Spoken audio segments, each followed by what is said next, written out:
welcome, welcome, welcome. Here we are again, another edition of BS of the Week. So, Chris, how's your week been, mate? Well, not week, but several weeks, to be quite honest. I was about to say, how are things going?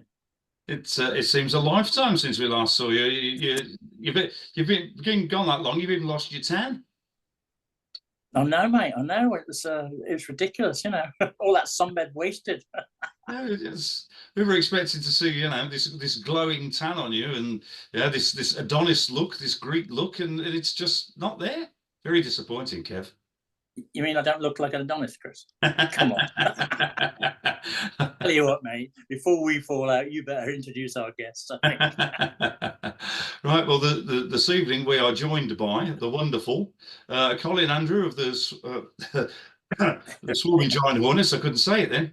And of course, we're joined by Sam and his Darlington Sun Devils. Welcome both. Thank you. Yes, thank you for having me on. You're very, very welcome. It's nice to see you. Welcome back, guys. Nice to have you on.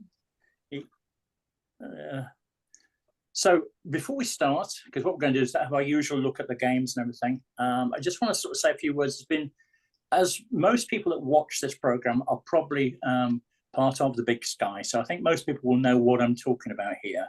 But over the weekend, we normally have a good community spirit within BigSky. And we have our own WhatsApp group, and it went mental over the weekend. We got something like 240 different messages in the space of about 3 days. So what I would like to do is just address that, if I may, because what we'd like to do in the BigSky is just basically just draw a line under what has happened and basically just get back to our normal selves. What I will say is there are a few comments made in the PTI, pardon the interception, that upset a few people in BigSky. Now, what I'm going to say is that I've got every respect for Lee, for Nick, and for Simon. Lee, I think I'm correct in saying, joined Gridiron in season 6. I think Nick joined in season 9. Simon, I think I'm correct in saying it's season 11. So the guys have been in Gridiron for a long, long, long time. Lee even picked up an award at the last draft for all the work he's done in promoting Gridiron. So I think, to be quite honest, they have earned the right to have their own opinion. So if their opinion happens to be that they find BigSky boring and they think that's amusing and they want to do that, that's perfectly honestly, they've earned the right to do that. I don't see that we should all be getting upset about it or whatever. It's just simply a bit of humor. They're trying to make it interesting. If they basically say, okay, BigSky is so boring that they're not going to include it on the show, to be quite honest, lads, that's their right. It's their show. They can do whatever they like on it. If they want to go and make merchandise that says boring, boring BigSky, fine.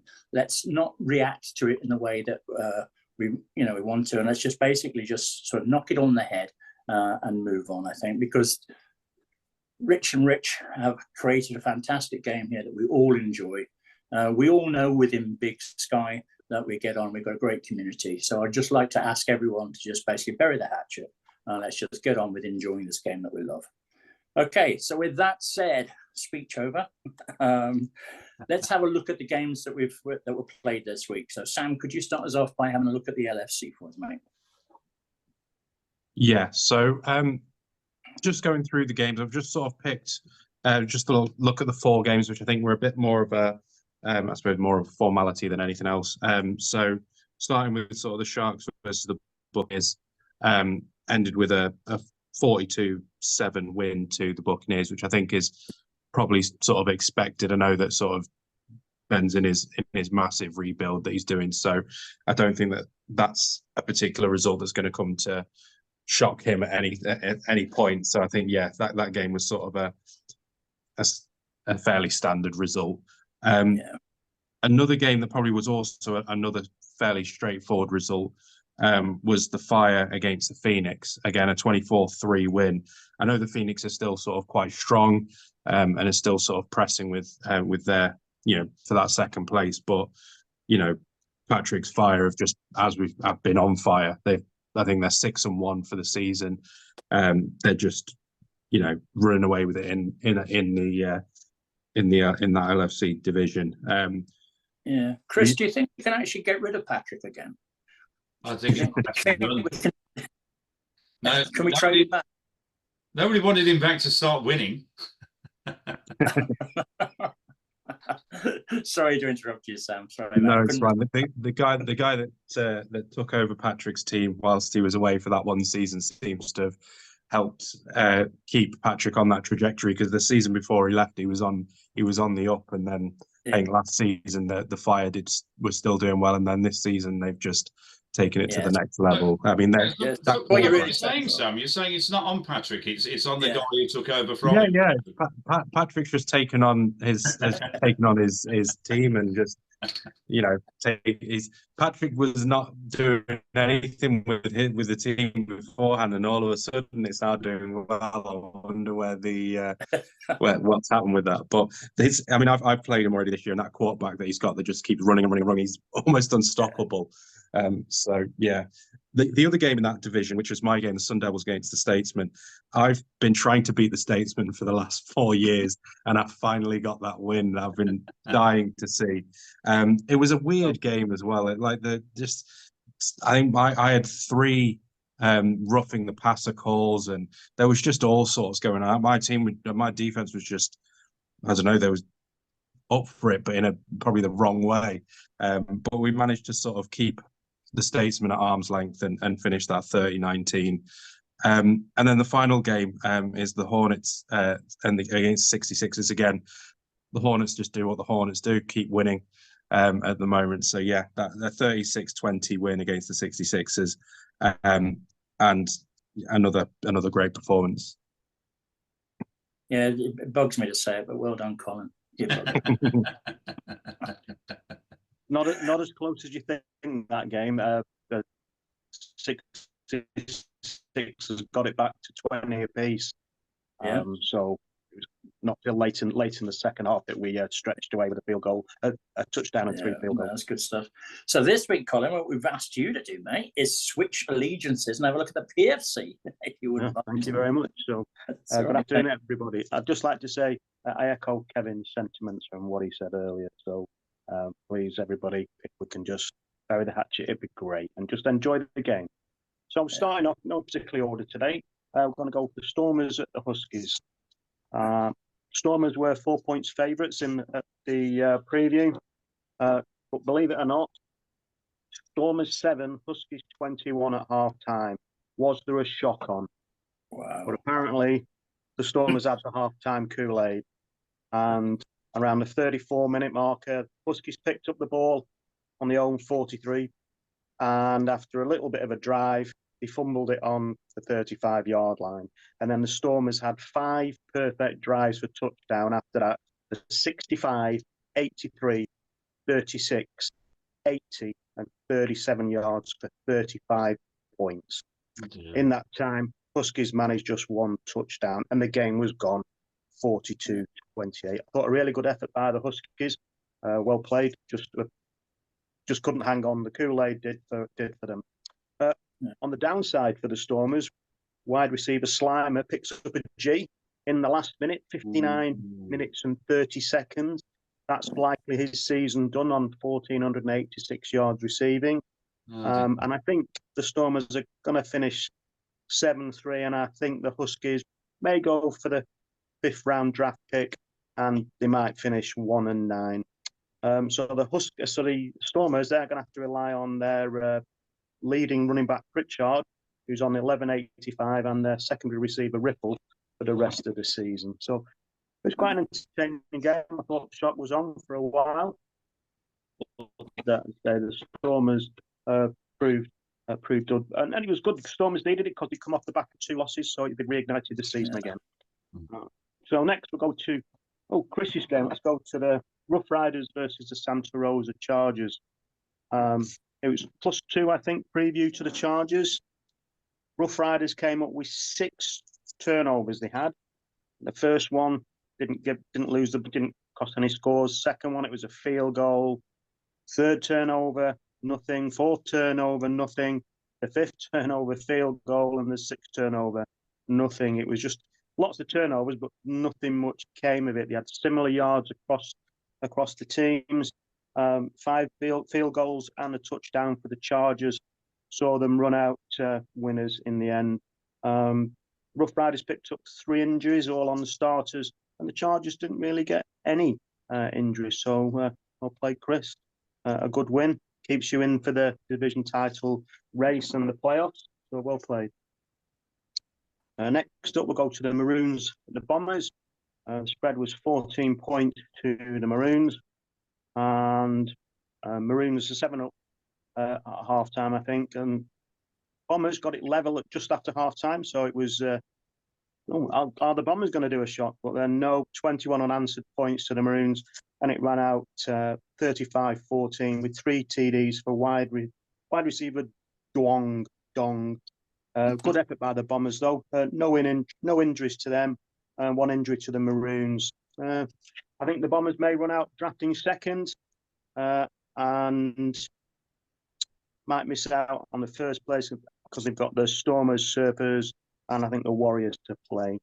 So a good effort for Bombers. Not a wipeout by any means. Just the second half, they just couldn't keep up. The fourth game we're going to look at, Eagles versus the Warriors. Eagles had a 15-point spread in the preview. 28-3 at half-time. Ran out 35-10. Not really close. No injuries for either side.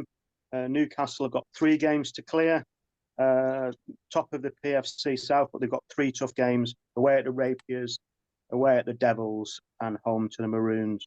So they could end up on anywhere between 6-1 and 9-1 and 6-4. So, but I think the division's tied up for the Eagles, barring a miracle for the rest of them in the league. So that's the first 4 we've looked at. Back to you, Kevin. Okay, mate. Thanks a lot. Okay, so Chris, come on, give us a blow-by-blow account of how many laps of honour you did when you beat Pete. Well, yes, I got to be honest. It put a smile on my face for the first time in a few weeks. But it was. I can't take any credit. The turnovers, for all I didn't score off the turnovers, it was massive because it meant that Pete didn't score either. And giving the ball, all right, it was just field position, but he wasn't scoring any points. We had a close game the first time. But I've not got too excited because the rest of my games, the running's not exactly great. So, I'm still in with a shout, but I couldn't put money on it. Your division looks good. Yeah, your division looks good because it's the Raid 4-3. So you must be in with a shout, mate. Are you not an outside bet now? Well, no, because I've got the Rapiers to play away. I've already lost to them at home by 3. I've got the Titans to play. I've got the Devils this week. I'm not, it's just nice to still be in it. Not optimistic. Okay. Well, let's have a look at the leaders off. Yes. Yeah, so I've sort of picked these 4 games. I want to talk about them second, just because of the tightness of the games. The tightness of the scores doesn't necessarily mean the games are particularly tight. But the first one we'll start with is the Weasels against the Rhinos, which was a bit of an interesting game. That it was the Rhinos pretty much were fairly comfortable in this game. I think, if I remember rightly, I was just trying to go back over it, and if I remember rightly, they were in the lead for, I think they took like a 21. I think it was 21-10 lead at one point, and were just almost sort of like in cruise mode, and then the Weasels started to sort of come back and gave them a bit of a scare towards the end, sort of put the pressure on, and the Rhinos just managed to hold off the Weasels in the last sort of quarter or so.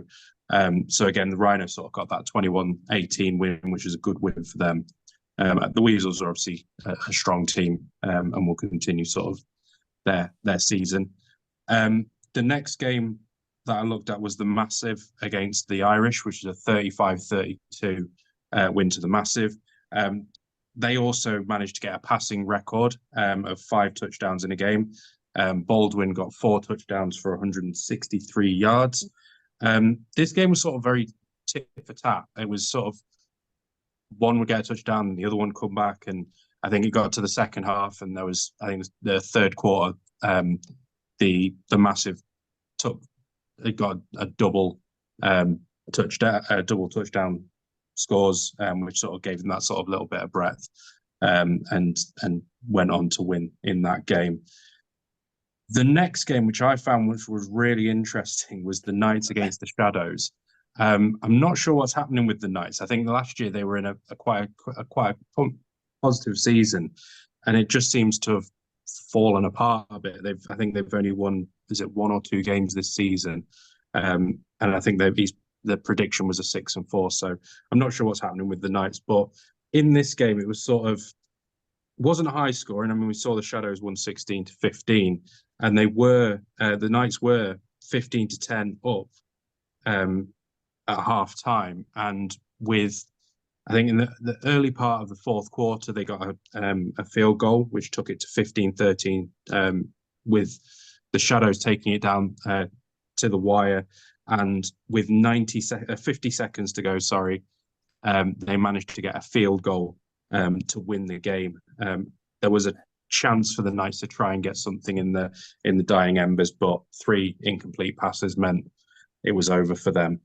And then the final game, which is Kevin's Rushmore's. I'm sure that there's probably, I mean, looking at the way that this game played out, it was, again, another sort of interesting game. I mean, obviously, the Rushmore's, Kev, your team took a 10-0 lead and ended up sort of keeping it at 13-10 at half time.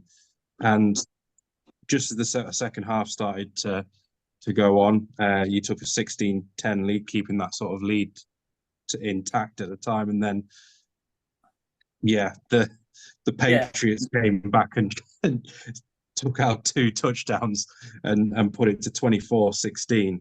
And then, just it sort of, I think there was then another sort of 2 field goals towards the end to sort of put a bit of pressure on. But I think the Patriots sort of were held off quite well towards the end to keep hold of their victory. Kev, how did you sort of see this game? I cried my eyes out because it wasn't 2 field goals. We actually got a touchdown in the 58th. Oh, was it? Yeah, and we went for the 2-point conversion, the dreaded 2-point conversion. And guess what? We didn't bloody get it. So we ended up losing by the 2-point conversion that we didn't get. Steve, Steve's team is awesome. It's he's certainly picked up quite a bit. His passing game is really good. My big problem all season has been my bloody quarterback, who, when you look at him on paper, you think, oh, he'd be quite good. In this game, he threw for 1 in 5, completed 1 in 5 bloody passes, which means I can't get any sort of passing game going whatsoever. And he's quite a bit ahead of any other, in terms of levels, in terms of any other quarterback I've got. Otherwise, he'd be out on his ear. But he's just not doing a damn thing for me. And he didn't do last season either.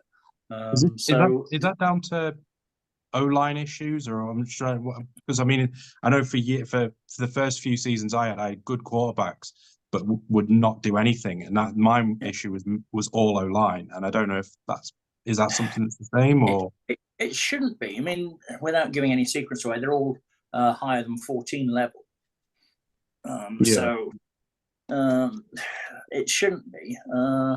He's just bloody useless. That's all.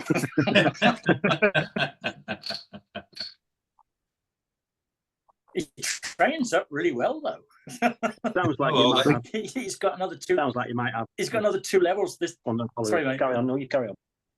No, so he's trained up another 2 levels for me, and he's still as bloody useless as he was when he was on the lower levels. Just sounds like you've got a really good offensive line, so the optimizer's probably picking rush plays up more than passing, because 1 in 5 is your main effort was rushing, so it could be the optimizer is thinking that you're very, very strong on the run line. Yeah, 'cause I mean, you've only But there's only if it's 15 run line 15 all the attempts. time, it's not. I need to mix it up a bit. So, Yeah. so what you're saying is, I need, when I play you, Colin, I need to mix the offense up a bit then. I wouldn't bother running against my brother. No. I've got a very nice nose tackle, top of the special moves, and got frenzy. So that's +2 levels every time I play you. Oh, dear, no. You're cruel to me, Colin. You're cruel. You don't even offer any hope. Right. I'm going to butt in and say, let's crack on with the next 4 from the PFC. I think. Yeah, go on then, mate. I think Sam's finished. So yeah, excellent. So first one, Devils versus the Bulldogs. Devils were +12 in the preview, 28-0 at half time, 35-0 at full time. The only interesting thing, that the Bulldogs defence kept the Devils to -5 yards rushing, which sounds quite good, but then you realise that the Devils are only ranked 30th for rushing, so perhaps not so good. I think the Bulldogs are likely to get the third pick overall, maybe, and I don't think with the fixtures that they've got that they're going to get any first win points. So Devils, I think they might end 3-7. I think they've got away to the Chargers, home to the Eagles, and home to the Rivets. So 3-7 might be the best that they get. There we go. Moving on to the Generals, the Rapiers. Rapiers had a 16 spread to start. But, Rapiers had 16 spread, yeah. Kirby, runner for the Generals, picked up 221 yards on 23 carries and 2 touchdowns. Wow. He picked up 150 yards in 2 plays, a 70-yard TD and an 80-yard TD. All I can say is Lincoln, I think they had 6 from 7 extra points. They missed 1 field goal, 1 extra point, and 1 2-point conversion. Solid display in the passing. 5 receivers shared the ball despite 3 turnovers. Just one C injury on special teams for them, but Hankey had 6 reductions still on the injury levels. And I think they've got Eagles, Chargers, and Huskies left to go. Could be 9-1 or 7-3, but I think they've got enough to win the division because they've got that little bit of a head start. Generals, maybe the 8th pick, and they may finish with 2-8 with a win over the Warriors this week. Yeah. Oh, there we go. Excellent stuff, Colin. That's right. Thank you. Rivets at Surfers, this was quite a well-followed match. Everybody wanted the Surfers to win, but the spread had the Rivets as 10-0, 10 points on the spread, and the Rivets, unsurprising, electric start, went 21-0 up, and they missed a 33-yard field goal. And I think they only had 2 punts all in the 4th quarter when they were on game over. 8 scores on drives, 1 fumble, 1 interception. Chapelon and Ruggs the third. I don't think he's called Ruggsley. I think he's called Ruggs third. 330 yards, Chapelon. 330 yards, 13 completions. That's a lot of yards per carry. And Ruggs the third, 231 yards in 7 receptions. That's over 30 yards of reception. You can't really defend against that. Surfers used their special play. It was used up on the first reception of the game, and it kept the Venice Rivets kick return to 7 yards instead of 107 that they normally get. But Rivets were 7-0 up after 1 minute and 50 seconds. First drive of the game, a 62-yard pass, 22-yard pass, a couple of runs, and they were over line, 1 minute 50. Surfers had a turnover on the 53-yard line, and then they failed on the 4th down on the 60-yard line the next drive. So they didn't punt the ball on those 2 occasions. That gave the Rivets tremendous if they kicked the punts because those returners are deadly. So yeah, it was a close game. I think most of the points that came 21-0. It's very difficult to do anything. The Surfers kept the Venice Rivets to 91 yards rushing, and the rushing has been their main offensive weapon this season. But as I say, the passing was just outstanding. So well done for them. What have we got next week? It's a big game. It's the Titans at the Rivets. and the Surfers are at home for Packers. So both teams have got two big games. I think the Surfers have got two gimmies. It could end up 6-4 or 7-3, which is a great effort, having been 2-0 down at the start of the season. And good for the Surfers. They're I think they're second at the moment in first win incentive. But that's some nice coaching points. If they stay in that place, I think there's only 3 teams that can knock them off there. So, and then the last game in the PFC, we've got Exmouth Titans versus the Packers. Another game that everybody wanted to watch. The spread was 6 to Exmouth. 24-0 to Titans at half time. 7 points up after the first drive. Packers had a really balanced offense, but they were set back by 3 turnovers, and wide receiver Von Berg guilty of 2, and both of those ended up in scores to Exmouth. So I not as close as it could have been. I think the next game is even bigger. Titans 7-0 against the next bus against the Rivets to try and win at the Rivets. So well played, James, and unlucky Tom.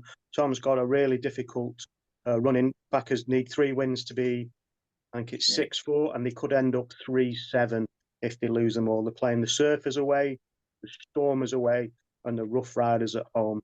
So they could lose all 3 of those, and even if they only lose 2 of them, they could be their first losing season for the Packers since season 22. And that, I think, just about rounds up the PFC. Excellent, mate. Thanks a lot, Colin. So let's have a very, very quick look at the standings. If we look at the LFC, Sam, we've got the Fire 6-1 against the Phoenix 4-3. Can you see the Phoenix catching the Fire, or do you think it's the Fire's to take? Me? Sam, sorry, mate. Oh, Sam, go on, Sam. We lost him. Cole, what do you reckon, mate? I think the Fire are going to win that division. I think Brisbane, the best they can hope for is a chance at the playoffs. But they've got a game deficit to the Thirlby Rhinos and the Pats, the Newmarket Pats, and the Newmarket. They're tremendous this season. Really difficult to stop, as you found out. Yeah. Yeah, so Chris, LFC North, Swimming Giant Hornets 7-0. Patriots, Newmarket Patriots 5-2. It's got to be Collins, hasn't it? Yeah, well, it's as well as the Patriots are playing. You can't see past Collins Swarming Giant Hornets, can you? You just need to simple as that. You know. And I've got Steve to play. Not this week, next week. Is it home or away? It's away, I think. It's away. I think I've got 2 aways.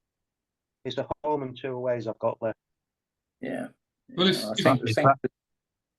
that running back that you've got, the Escobar, that I had no idea of how I was meant to stop him when I played you. He just seems to be able to do whatever he wants. Yeah, he always has bloody well done. And before that, he had another one, so it's a bit of a bugger, that Colin. Yeah.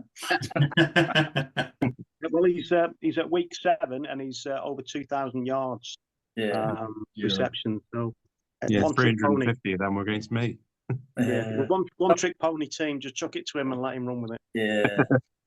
Okay, Sam. LFC South. Weasels 6-1, a bit close to this one, and Rhinos 5-2. Yeah, this one could go. I suppose it's the Rhinos to try and chase, I think, and they've got the Phoenix to play, so that could be a decider in terms of the Phoenix's season, and then the Shadows, and then they've got the Rushmore's final game of the season. So there is a possibility. That's an easy win for them. Yeah. Yeah. So there is Kevin.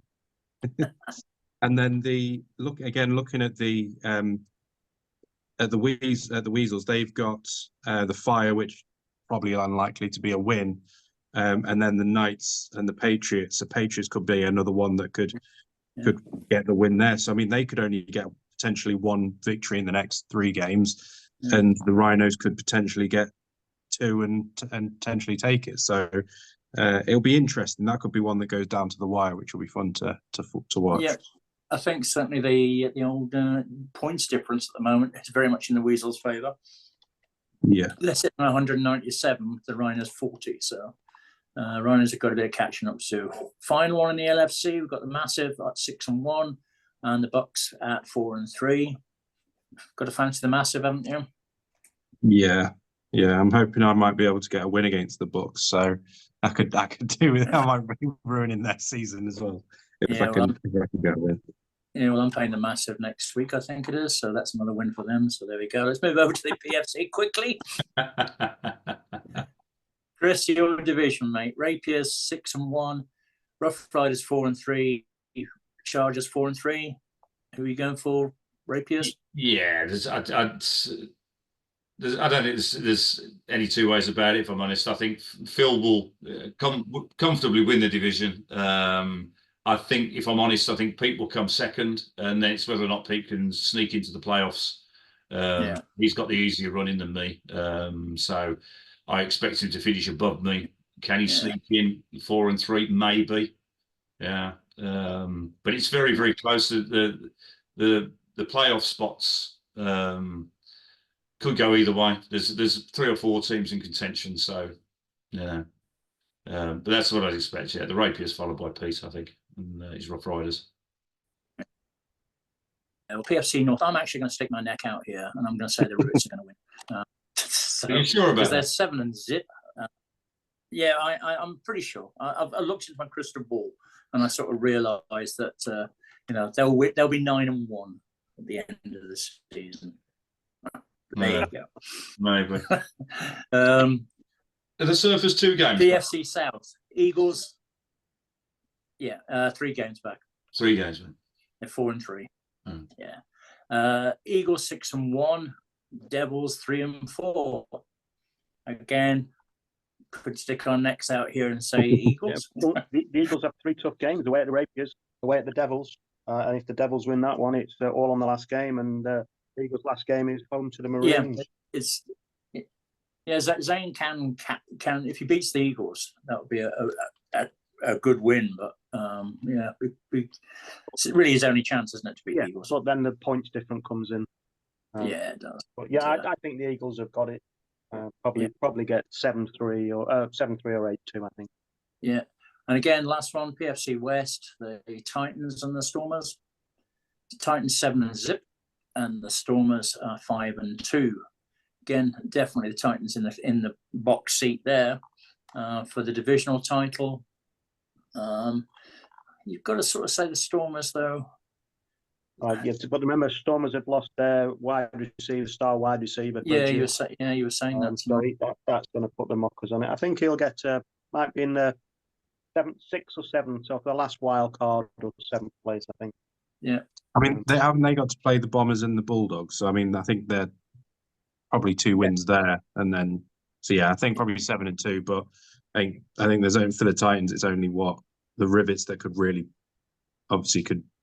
Yeah. Well, we'll beat them probably. Yeah. Thanks for that, Sam. Thanks for that vote of confidence, Sam. Pretty deep zone, quite potent. So there's a chance there as well for them. You can't defend every zone. Yeah. Okay, so we've got as we've seen by other players, we had some big plays, 70 and 80 yard touchdowns, 60 odd yard passes, and it only takes 3 or 4 of those passes to connect, and you're 28 up. Yeah, we've got a sort of looking at the old playoff, the wild card position. We've got probably a 3-way competition: Chargers 4-3, Rough Riders 4-3, Surfers 4-3. What do you reckon with that? I'm saying Surfers, Rough Riders, Chargers. Watch this space. They've got the Stormers, Chargers, Rough Riders, and Surfers that have all got a good chance. So just need to get the W in. Yeah, and then in the LFC, we've got basically the Rhinos on 5-2, Patriots on 5-2, Buccaneers 4-3, and the Phoenix 4-3. Again, that could really go anyway, couldn't it? I've got to play the Patriots and the Buccaneers, so So you're a kingmaker or breaker. I am. I'm one of them. Yeah. But I'm very happy that the Weasels lost this week. Puts me atop of the seedings. I don't have to worry about catching up a lot of points. So thank you. Yeah, it certainly helps. Okay, well, look, guys, thanks very much indeed. I think we've done a fairly comprehensive look at the old what happened last week. What I'm going to try and do is try and get the video out as early as I can do. All it really leads me to do is say thank you very much, guys, and wish everyone that's watching a very good night and a good week. Good night, everyone. Yeah. And I'll say thank you very much for inviting me, and nice to do it again. So glad we could help. Lovely to have you here, Colin. The same for you, Sam, as well. Thanks for coming out, mate. Yeah, cheers for the invite. Yeah, much appreciated. And as usual, Chris, see you next week, mate. See you next week, yeah. Unless I lose. Unless you lose. Okay. Go on, bugger off. I'm only prepared to do this if I win. Right. Guest appearances. Okay, guys. All right, cheers. See you later. All the best for everyone. Cheers. Bye now.